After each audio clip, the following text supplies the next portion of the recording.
Freaking Splitgate. I can't believe Splitgate 2 became back in the news. Apparently they like unlaunched the game. Apparently Dubstep told me it's back in beta, even though the game is technically already launched or so.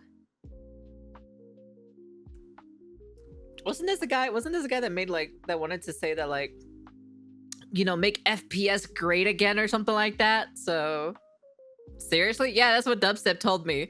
Dubstep literally told me that Splitgate 2 went back into beta. And it's like, bruh, you can't be serious. I also heard that the CEO went on an apology tour. He did? Are you serious? I see. Yeah, I'm curious. Another day, another dying live service, this time in the form of Splitgate. Wait, is it actually dying? This is a first-person shooter game that has essentially portals as... Wait. Steam DB. Imagine talking shit in the Game Award and you can't even make a great FPS. It's just the problem is like they did a battle royale. It's just kind of like, why? Like, why did you do a battle royale? What's wrong with you? Like, honestly. Like, seriously.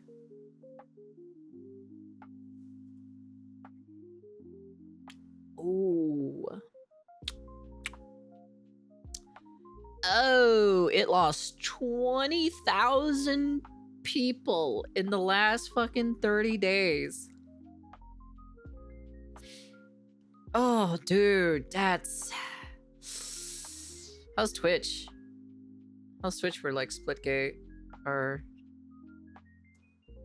Oh, never mind, that's just the page for themselves. Only 396 players are playing. That's crazy. That is actually crazy to see that. My god. As its main feature.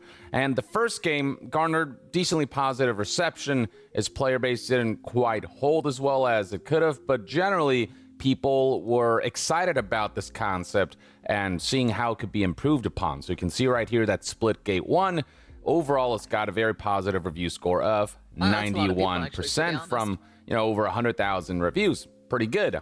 But then enters the sequel, and it is the complete opposite. Jeez. You can see right here, Splitgate 2 currently has a mixed review score of 61% from over 18,000 reviews. And what people mainly cite as the core issue is the way Splitgate 2 just kind of deviates from what made Splitgate 1 so special. What people really loved about Splitgate 1. Maps don't have as many portals as they could in terms of the ability to place portals on specific walls. Those have been diminished. Then there's aspects of ranked play that people found just not really well fleshed out, and the progression system and the like. The monetization proved to be incredibly aggressive for this title, even for a free-to-play game. And there are enough qualms about this title that it ultimately very quickly deflated following its launch. In fact, you can see right here that Splitgate 1 had an all-time peak concurrent player number of over 67,000 players. Usually with a sequel, you want those numbers to increase as the franchise and the IP. That definitely is a lot. I'm not gonna lie, though. But kind of did die down pretty, you know, within those, within that time frame. Is that,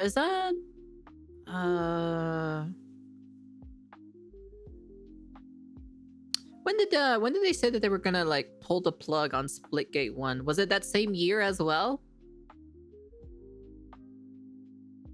Splitgate 2 just has the esports vibe. I ain't playing that. Yeah, that's the problem. You know, a lot of these FPS games or a lot of these like specific games in general, like when it comes to like PvP aspects, they have the mindset or so to go for esports instead of just making the game fun.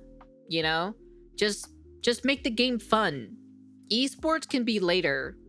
You know, if you want to do esports, that's fine, but that shouldn't be your priority. That you shouldn't be building the game around it being esports. It should be having fun and just having a good old time with the game itself. You know, just playing, you know, casually and no problem whatsoever, you know? gains more traction, but with Splitgate 2, the all-time peak only reached over 25,000 players. Yikes. It is a significantly lower player base compared to the That's a big first title, yikes. and this is something that Splitgate fans cited, with many noting how Splitgate 2 is struggling to reach a third of the numbers Splitgate No, take 1 care, did James. in the Be same safe, hon. time Thank you for frame. coming by, And as one always. way Very that the much appreciate CEO it, of the so. development studio behind Splitgate 2 didn't help matters is the way he came out during summer. You know, this is a hot take or so, but I generally think meta, like following the meta and doing like meta builds and meta shit kills FPS games really fast. It may be a hot take or so, but like I personally think like meta stuff, because back when it came to like older Call of Duties, older Battlefield games or so, you know, people played like whatever weapon they wanted to play, you know? Now this day and age, it's like, if you're not using the best class setup, the best weapon attachments, the best weapon in the game, or this and that, Boys. you're gonna get shit on 24/7. And it's like, I'm like, that's not fun, you know? It's not fun at all. Game Fest. You may recall this incident where the CEO came out with this hat that says, Let me give you the best example too. Let me see. I think Black Ops 2. I think it was it was Black Ops 2. The best weapon in Black Ops 2, if I'm trying to remember off the top of my head, I think it was the Vector. I think it was the Vector that was the best SMG in that game. I'm trying to remember Black Ops 2 weapons off the top of my head. Was the AN-94 one of the best assault rifles? It was either the AN-94 or the M8, the M894, the four burst assault rifle. I think that was one of the good ones. You know. Plus, I gotta also remember that people didn't know that meta, since YouTube wasn't so big, so people couldn't even if they wanted to. Yeah, that's true. Like I'll be honest with you. Look, no hate on these like specific like people who make like these kind of types of content, but I'm gonna be honest with you. You guys kind of killed the game. You know, like it's a pretty hot take that I kind of like blame meta people for killing FPS games. Because now everyone is just copying the same build, and now nobody's playing, you know, different kinds of weapons. You know, back in the old times, you know, you see people playing different kinds of weapons, you know? Overwatch is a good example of how meta kills a game. Yeah, it's just kind of like, dude, it's just kind of like just ruins the game, you know? So the weapons that I used specifically back then or so was the MP7.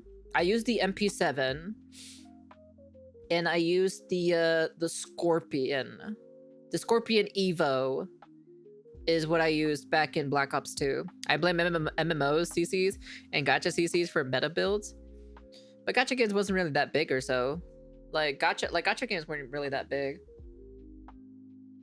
I'd be very curious what started this whole like meta shift, you know, like you got to follow the meta or so, you know. I'd be very curious like who actually started this, because I'm not hating on them. Like I don't hate on them in general, you know. Hey man, do, you know, get that bag and everything like that, do the hustle and everything. But like, you guys kind of killed the game. You know, you guys killed FPS games in general. Like I am blaming them in general for killing FPS games. I've seen it a lot, mainly with battle royales, that the players are what kills the game and becoming too generally competitive and slowly phasing out more casual players. Then it ramps up more and more until company kills the game off, or people just get it too good at the game and new players to learn. Yeah, it's like don't get me wrong, because like back then there was no such thing as like, well, there was skill-based matchmaking, but it wasn't as strict as how it is now. Because the whole entire, like, I blamed the player base because of the whole meta thing, you know? The whole meta, like, specific thing of the FPS in general is just kind of like just ruins everything, you know? Like it really generally does. I hate it. Like I personally just hate it in general, you know? I don't follow metas. I don't follow meta weapons. I don't follow meta this or meta builds or whatever. I play whatever the fuck I want to play at the end of the day, you know?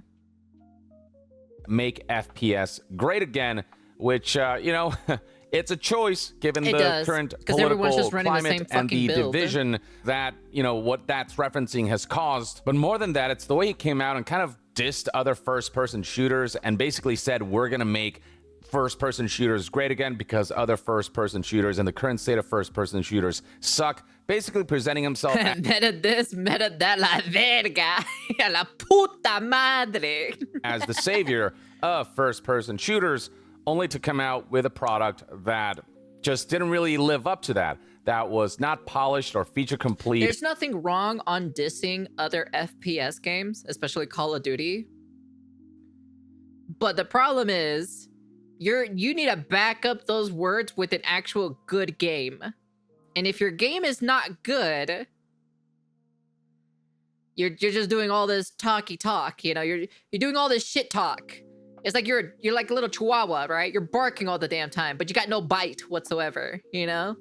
So that's basically what happened with Splitgate 2. This guy was just doing all the talk, saying like, oh, you know, I'm tired of these FPS games being the same shit every single damn time. I just want to play FPS games with my homeboys and everything like that. And it's like, okay, then show us what you got. But unfortunately, you also follow the same trope as every other FPS games out there. So it's like, you can't talk shit if you don't got to back up that shit, you know? And that's basically what happened with Splitgate 2. At launch, that ultimately was worse received than the first game that they made. And ultimately, it's a first-person shooter that really didn't prove itself to be the savior of that genre. And there are plenty of great first-person shooters out there that outdo Splitgate. Splitgate obviously does have the core feature of portals that makes it unique, but that by itself isn't enough to make a great first-person shooter game. It's everything surrounding it, the systems, the progression loop, the rewards loop, and having a fair monetization system if you're going to make it a live service, and having elements that make the gameplay shine. That's what makes ultimately... Is it a repeat of that edgy hero shooter game that died quick because the lead dude was talking so much shit? Are you talking about oh fuck, oh what is the name of that? I think I know which one you're talking about. Fuck, what is the name? Are you talking about Lawbreakers? Is it Lawbreakers? I don't know if that's the one you're talking about. Oh, Killjoy? Or a great package that Splitgate 2 ultimately didn't turn out to be. And we're talking about a live service that launched to such poor reception and did so poorly at launch. I mean, you can see right here that the way the player base diminished was incredibly rapid. So quickly did this live service flop that it didn't take long before the folks over at 1047 Games, the development studio behind Splitgate and Splitgate 2, came out with a statement announcing that they're unlaunching the game. It has essentially gone back to beta. So it reads right here, to the Splitgate community, we believe in Splitgate 2. And by the way, this was published back in July 22nd, 2025. So it says, we believe in Splitgate 2. The game means everything to us. It's been our life for almost 10 years, starting in our dorm room, and we're more committed than ever to delivering the incredible experience you deserve. We have heard your feedback, and we agree with you. We launched too early. We had ambitious goals with Splitgate 2, and in our excitement to share it with you, we bit off more than we could chew. Basically the same old we are listening statement that rings more. I've only seen one other game unlaunched itself. One. I've only seen one other game did it. I don't remember the game, which one it was, but I think the comment section can probably like fill in the gap or so for me for this one. But there is one game. There's literally one game who literally unpublished itself and went back into beta. I don't remember which game it is. That's why. Question is, who is still funding this studio? That's a good question. More and more hollow, the more of these we see, because the general sentiment out there is like, you should have known better at this point after myriad similar incidents of other live service titles and disastrous launches. The statement continues, we rushed certain features, made some boneheaded mistakes, and most importantly, we didn't give you the polished, portal-filled mayhem you fell in love with. So we're going back to beta. We'll be heads down until early next year, rebuilding major parts of the game to capture the spirit of what made Splitgate special. That means reworking progression from the ground up, adding more portals to our maps, simplifying monetization, refocusing on classic game modes you've been asking for, and more, which we'll share soon. So they do address the major criticisms that the community has levied against them, and they've promised that they're going to rework all of those facets. But the question is, will that be enough? Is it too little too late? Has the goodwill that's been burned too much for this game to make that kind of recovery?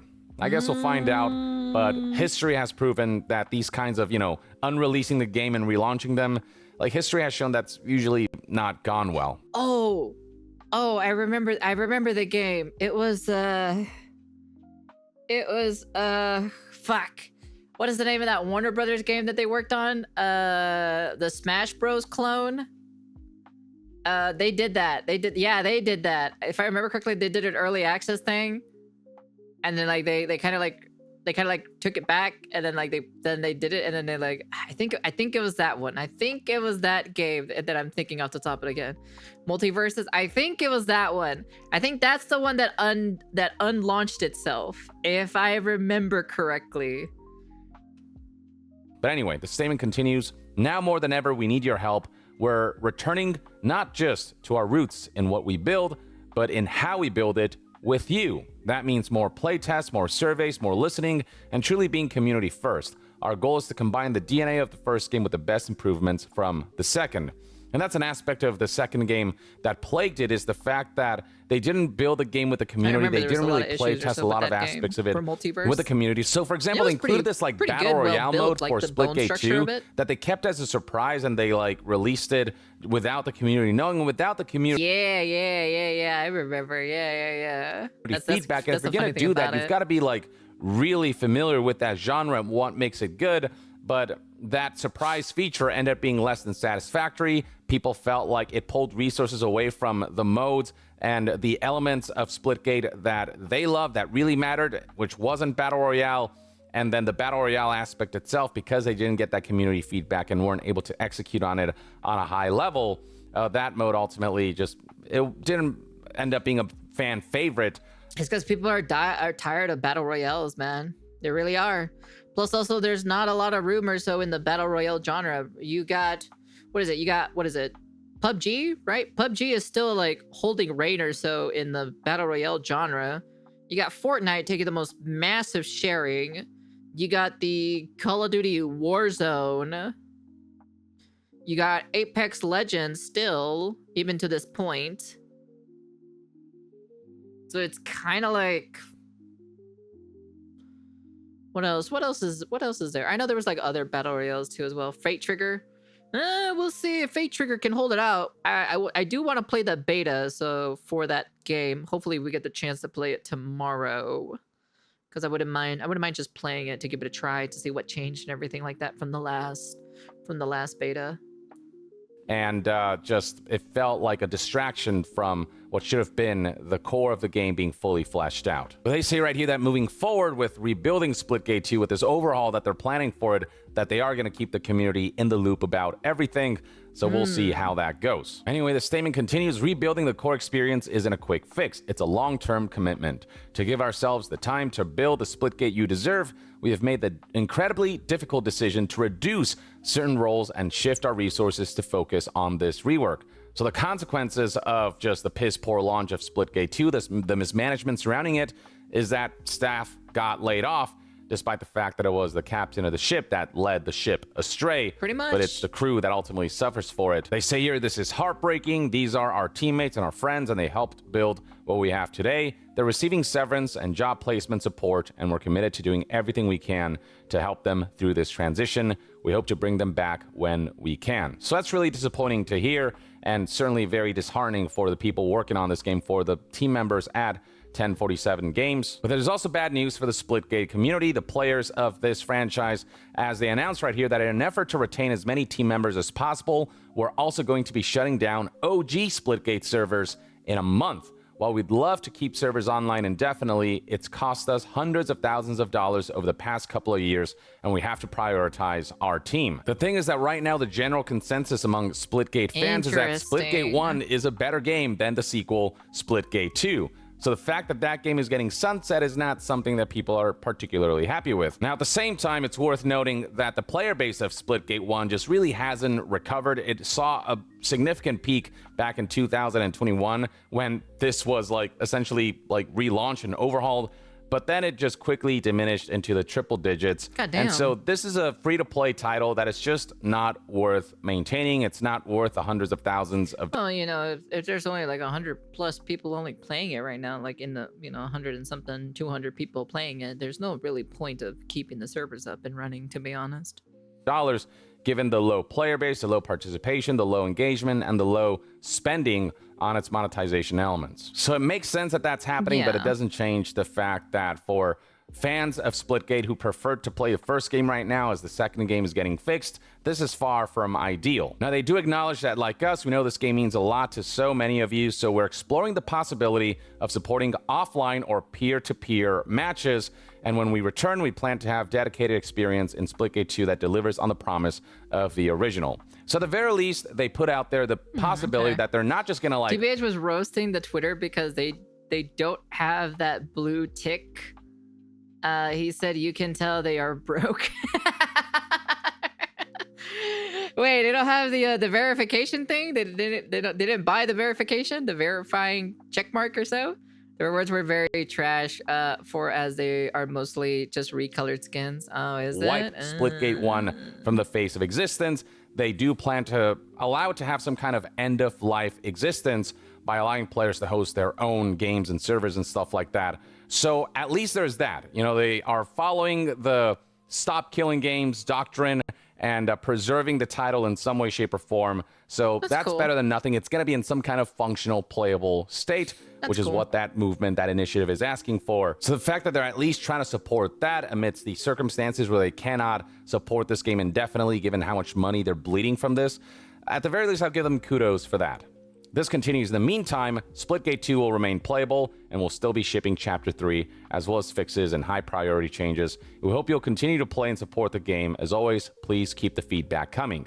We've faced a lot of dark days and have made many mistakes, but we have learned a lot and are as determined as ever to make Splitgate as great as possible. So yeah, officially, they're deeming the game to be unlaunched and basically back to beta. But I imagine that a lot of the monetization systems are still going to be there. They're not saying that player spending is disabled.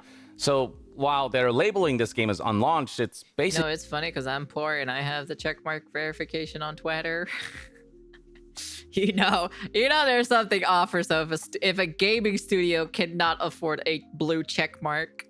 As good as launched, and it's basically just trying to overhaul it as the lifespan of the game continues in the hopes that they can salvage what is currently a downwards trending live service. The message here concludes with, we have faced a lot of dark days and have made many mistakes, but we have learned a lot and are as determined as ever to make Splitgate as great as possible. Splitgate has been our life for 10 years and we wouldn't have it any other way. We've got work to do, but we aren't giving up. We love this game and we love this community too much to ever quit, so we won't. See you in the arena, Ian and Nicholas. And look, if it turns out that they can do a complete 180 on this and pull off one of the greatest comebacks, then look, that's great. That'd be an ideal scenario, cool. But history shows that live services that have attempted to unlaunch, to go back to beta, and then relaunch, that's just not gone well. Like, you have one chance to make a really good first impression. Always. To come back from an awful impression at... Take a look at Multiverse. How is Multiverse doing? Ooh, right. Oh, sorry. Ooh, Multiverse. Ooh. It doesn't exist anymore. Launch that people have really just given up on, and banking on a relaunch saving the game, that is an incredibly steep hill to climb, as proven by previous such occurrences such as Amazon Oh my god, Crucible? Holy, oh my god, that is a name I completely forgot, dude. Oh my, wow, that takes me back. Whoa, that takes me back. Wow, that is a name I have not heard in forever. God, dude. Crucible. This was this PvPvE game that launched to poor critical reception. It was clear that a lot of the design elements just weren't well thought out, and the player base at launch was, it was minuscule.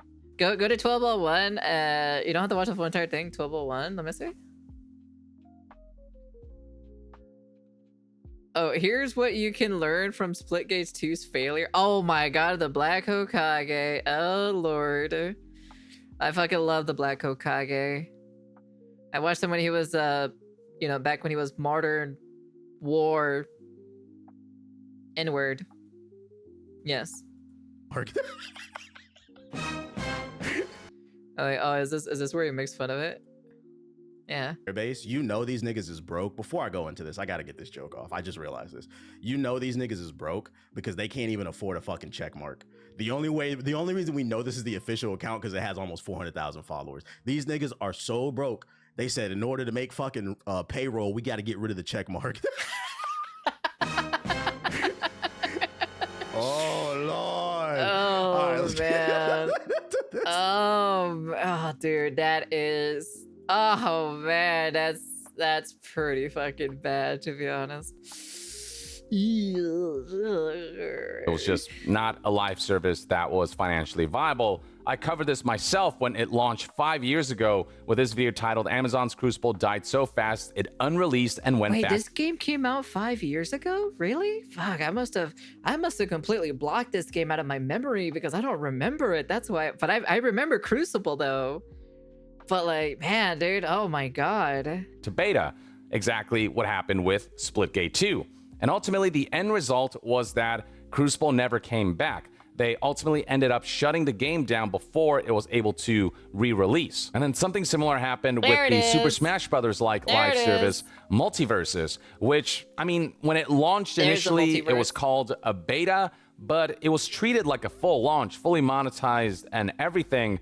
And then it shut down so that it could be re-released at a later day, overhauled, and they like moved the game to an updated version of the engine, so on and so forth. And the end result was that the relaunched game felt less feature complete than the beta, and so the player numbers suffered, and Multiverses ultimately. How do you manage, like, literally, how do you manage to make the full game release feel incomplete compared to the beta? Like, how is that even possible? How do you manage to do that? That's like some wizardry stuff that you like, literally, like not even the wizard from fucking Lord of the Rings can pull that off, to be honest. Was shut down. So time and time again, this move of unlaunching your game and then relaunching it has led to catastrophic results. I'm not saying it's impossible for Splitgate 2 to make a comeback, especially if the overhauls and the reworking of its flaws really become substantial enough that people get excited for Splitgate again. But it is just such a tough hill to climb. It is just such a tough situation to come back from. Now, separate from that statement posted on Twitter, the CEO of 1047 Games, Ian Prohl, discussed the situation with news outlet Polygon in this interview article, and he echoed a lot of similar sentiments as what that statement said, where he talked about how it was a mistake to not get the community participating more throughout the development of this game and getting their feedback before launching things, how it was a mistake to do that surprise battle royale mode instead of, focusing on the things that mattered, and, instead of hiding stuff in the community in the hopes of surprising them with something good.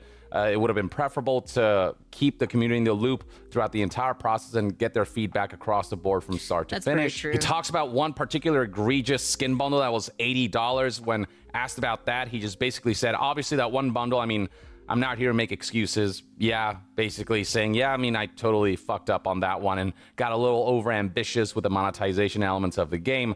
Monetization being $80 in this day and age or so for a goddamn skin bundle. You must be out of your goddamn mind. That's like literally levels of of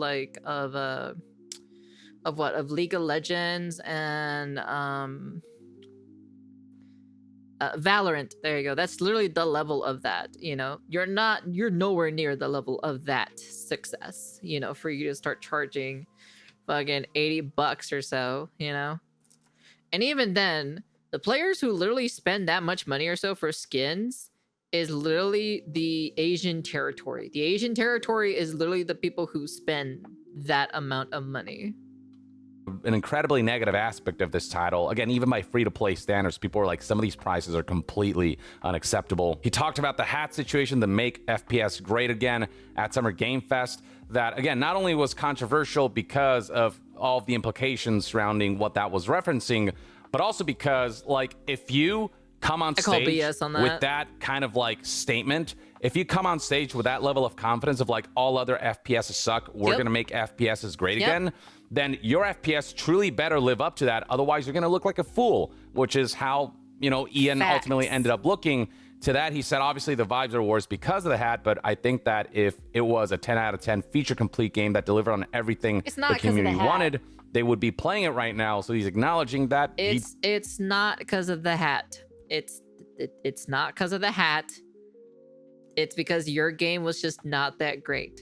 That's just it. That's just like literally point and obvious that just your game just did not live up to what the first one is. It's not a good sequel.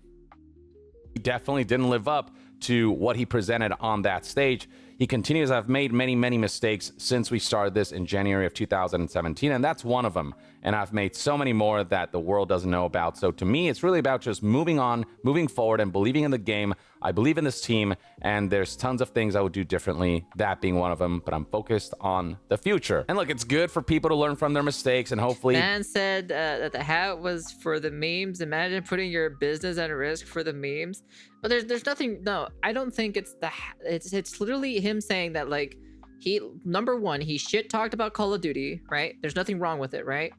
Number two, he says that we make a better FPS, but the dumbass decides to drop a fucking battle royale for his game, which I'm sorry, but the battle royale genre is kind of slowly dying out. The only one who holds like supreme king or so in the battle royale genre is PUBG, Call of Duty Warzone, and freaking Fortnite, you know?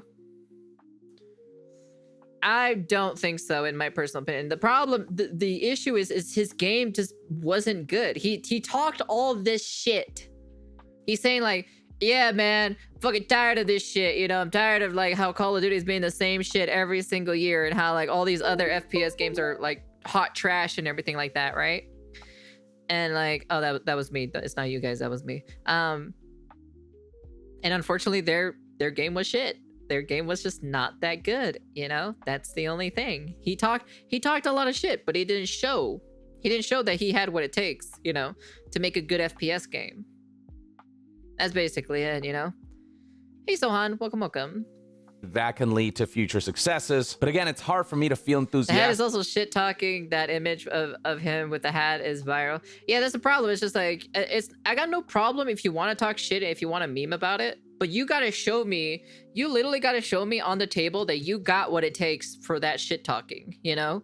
But if you have nothing to show and you decided to do a battle royale and started copying every other FPS games, and also on top of that, you've also decided to copy the outrageous monetization of Valorant and League of Legends, it's like, yeah, no, your game is deserved to die just because of that.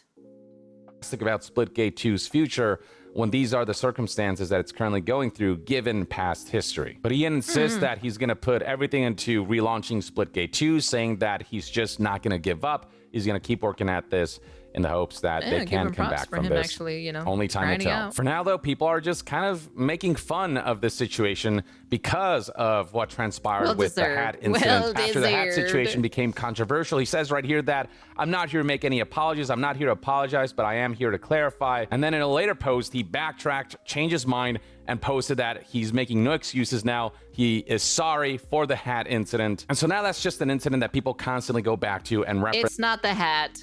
It's not the hat. It's a meme or so for the hat. But the problem is he was talking all this shit, you know? It's like basically like in a school fight or so where one kid talks all this shit and everything, he'll beat you up and everything. But then at the very end, the bully still beats him up in return. So it's kind of like, you really didn't really have anything to show at the end of the day, huh? Thank you for the follow as well. Welcome. And make fun of, especially under the circumstances of Splitgate 2 not making FPSs great again. So you've got posts like this one. Splitgate 2 might be the first game in history to launch out of a beta and then just go back into beta less than 3 months after release.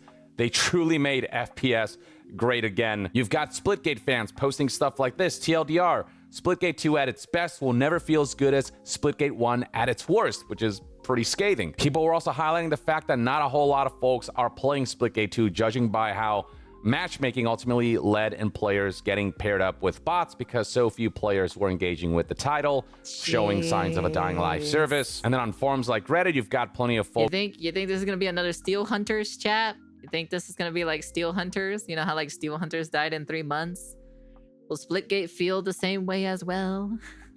Bringing this up, making fun of it, and even highlighting the parallel to other live services like multiverses, which ultimately didn't end up panning out, which ultimately ended up dying. Plenty of people also highlighting that they don't feel optimistic about this move of unlaunching and relaunching because historically that's not proven to be successful. No, Concord died in like 2 weeks. This game survived 3 months. That's the difference.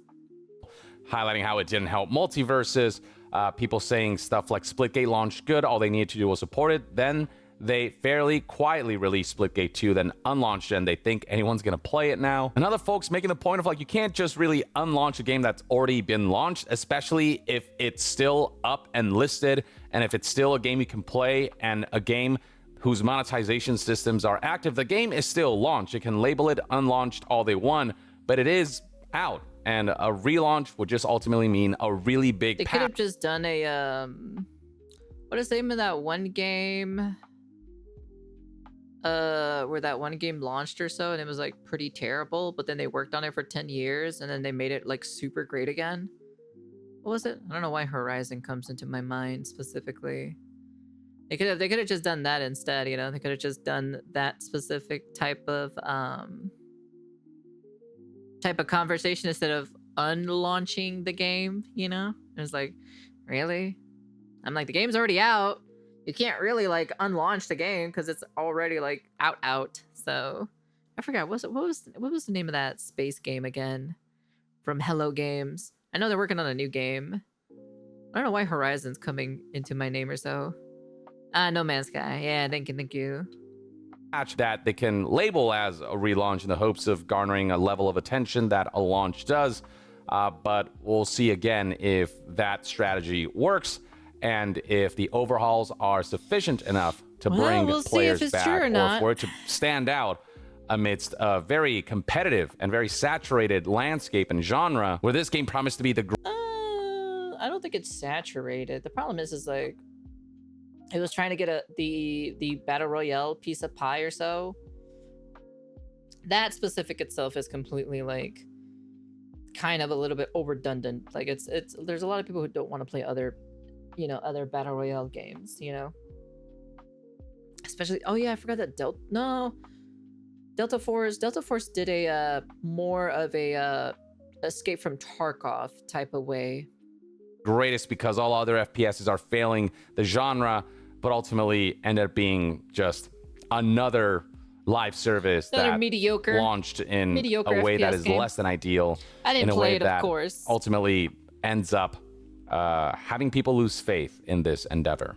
But we'll see what happens. In the meantime, though, this is everything you need to know about the Splitgate 2 situation. Let me know in the comments below what your thoughts and opinions are on the live services trajectory as a whole. And there's, like I said, there's nothing wrong with live service games, but the problem is like they didn't do it very well. Yeah. What do you expect, you know? Guy says he's gonna make FPS great again, but then he also just copies the same thing what other FPS games are doing. It's like, okay, buddy, okay, you make good FPS, okay, yeah, pat on your head, you know, nice job, I'll give you a little sticker, you know, still a star sticker, you know. I wanted to be cremated as it is my last hope for a smoking hot body. What are you talking about? Huh? You smoking your own body now? Ugh, that's weird, man. That's pretty weird. Anyways, yeah, like I said, I'm not surprised. You know, Splitgate 2 was definitely ridiculed for like what the first 2 weeks or so of the game's launch, and well, Lord of behold, look what happens. You decide to do that. You do all the talk, but if you don't got what to show it, you know, it's kind of like, well, you know, what do you expect? Anyways, that's the end of the video. You guys can comment, like, subscribe, do all that fancy jazzy stuff. Is this the end of Splitgate 2? Question mark?